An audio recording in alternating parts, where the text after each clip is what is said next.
Another day, another vlog na naman tayo mga kaparso. Di ay mat. Nagnakaw na naman tayo ng labong. Pero at least ipinakada ko sa kanyang puon.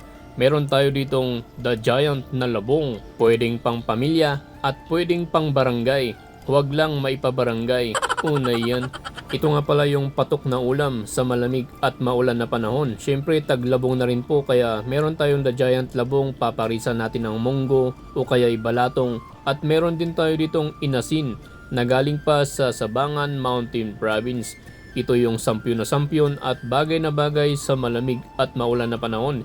Kaya sa mga viewers natin dyan, magnakaw manghingi o kaya bumili na rin po kayo ng labong.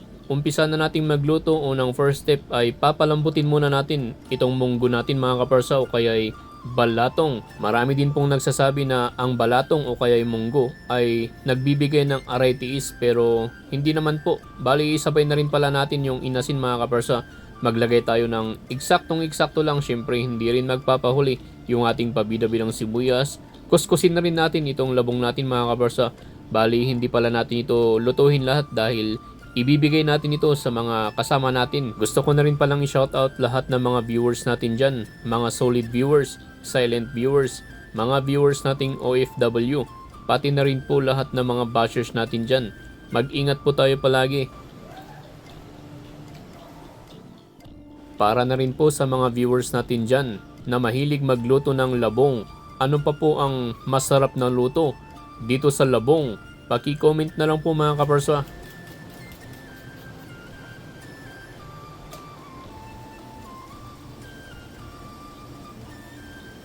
Pakuluhan na rin natin itong labong mga kaparsa para maalis o kaya'y mabawasan po yung kanyang pait.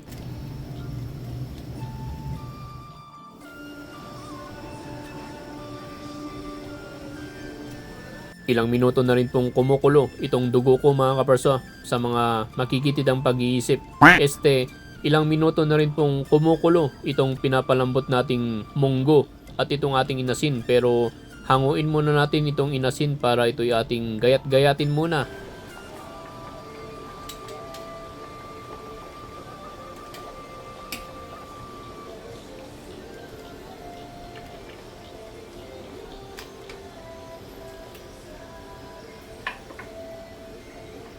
Ibang-iba din po itong inasin ng mga kailyan nating taga Sabangan Mountain Province na talaga namang sampyon na sampyon. Talagang okay so right. Alam niyo ba mga kaparsa, na sa paggawa ng inasin, sa paggawa ng etag, kiniing ay may kanya-kanya pong diskarte dyan. At may kanya-kanya din pong panlasa. Yung iba din po ay gusto nila yung matapang, yung masyadong matapang. Yung iba naman po ay gusto nila yung katamtaman lang, yung eksaktong-eksakto lang sa kanilang panlasa. Pagkatapos gayat-gayatin ay ipisok na natin dito sa pinapalambot nating munggo.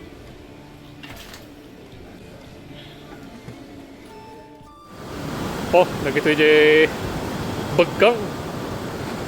Anti skwila dang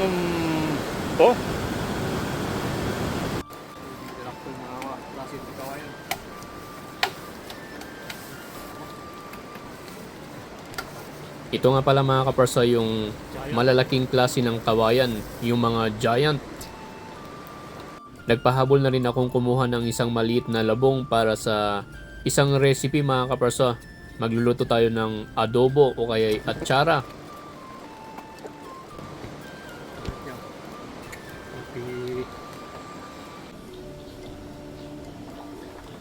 Malambot na rin po itong munggo at yung ating inasin, kaya ilagay na natin itong pinakuluhan nating labong.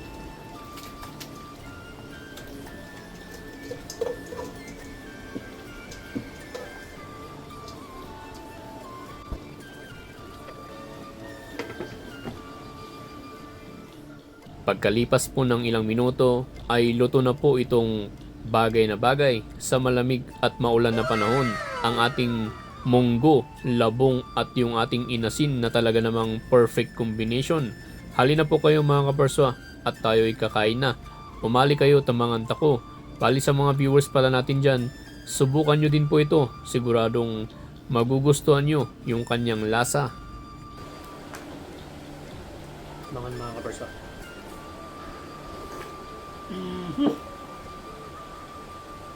Grabe.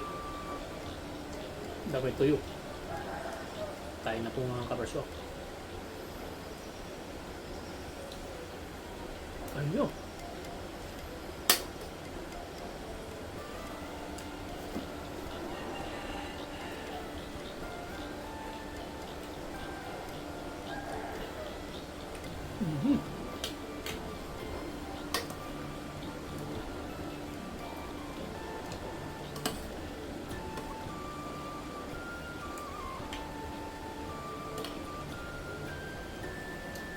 Tag inasin. Suwabe.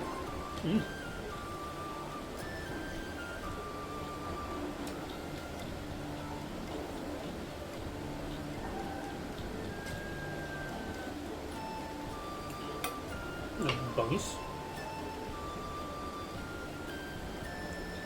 Ayun. Ayun na. Pakanawan.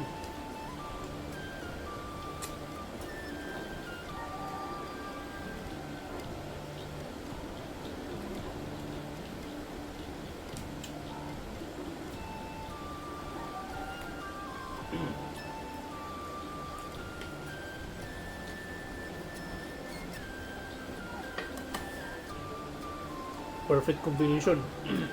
Itong munggo o kaya balatong dito sa ating labong. Siyempre yung ating daguli na tag. Talagang perfect. Wow.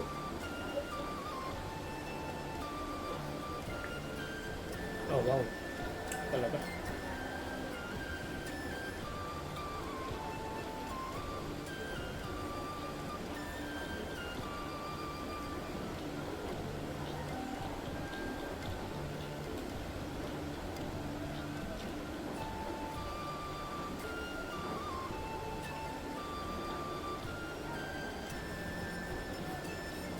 Dagdagan mo pa ng toyo.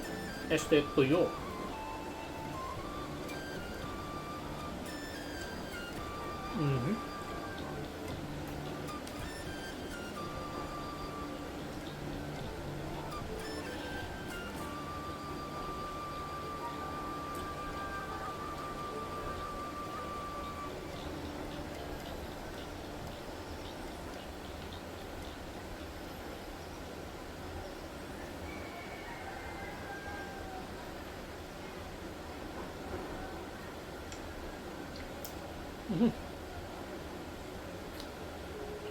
Ayun.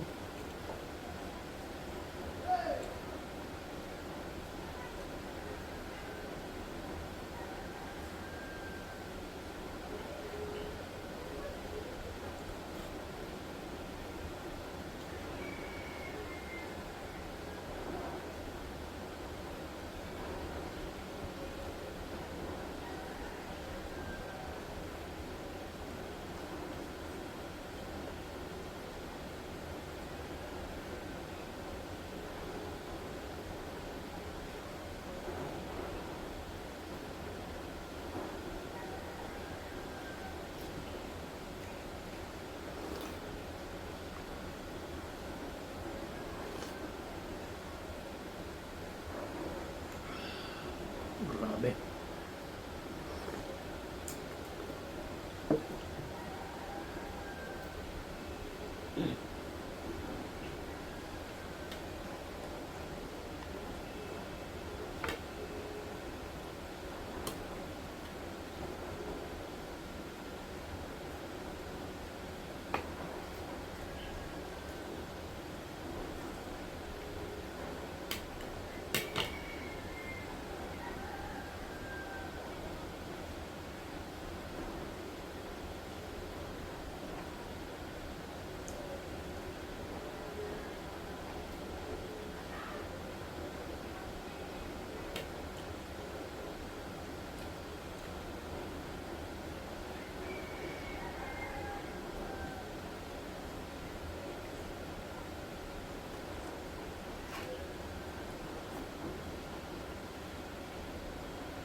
Mhm.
Mhm.